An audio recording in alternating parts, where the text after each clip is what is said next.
Ration கடைகளில் இனிமேல் எல்லா பொருட்களும் பேக்கில் தானா? வாங்க வீடியோக்குள்ள போவோம். வணக்கம் நண்பர்களே. தமிழ்நாட்டில் ரேஷன் கடைகளில் பொருட்கள் வழங்கும் முறையில் முக்கிய மாற்றம் கொண்டு வரப்பட உள்ளது. இதுவரை அரிசி, சர்க்கரை, பருப்பு போன்ற பொருட்கள் கடைகளில் அளந்து வழங்கப்பட்டு வந்தன. ஆனால் இனிமேல் இந்த பொருட்களை முன்கூட்டியே எடை போட்டு சீல் செய்யப்பட்ட பாக்கெட்டுகளாக வழங்க அரசு நடவடிக்கை எடுத்து வருகிறது.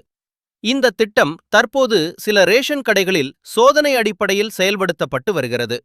இதன் மூலம் எடை குறைவு, வீணாகுதல் மற்றும் முறைகேடுகளை குறைக்க முடியும் என எதிர்பார்க்கப்படுகிறது. மேலும் எதிர்காலத்தில் ரேஷன் பொருட்களை பொதுமக்களின் வீடுகளுக்கே கொண்டு சென்று வழங்கும் திட்டத்தையும் அரசு பரிசீலித்து வருகிறது என்று தகவல் வெளியாகி உள்ளது.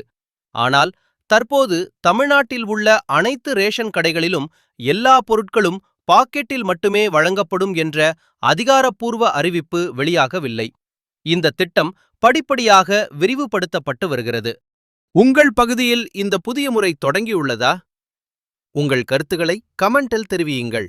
இந்த தகவல் பயனுள்ளதாக இருந்தால் வீடியோவை லைக் செய்யவும், சேனலை சப்ஸ்கிரைப் செய்யவும் மறக்காதீர்கள். நன்றி.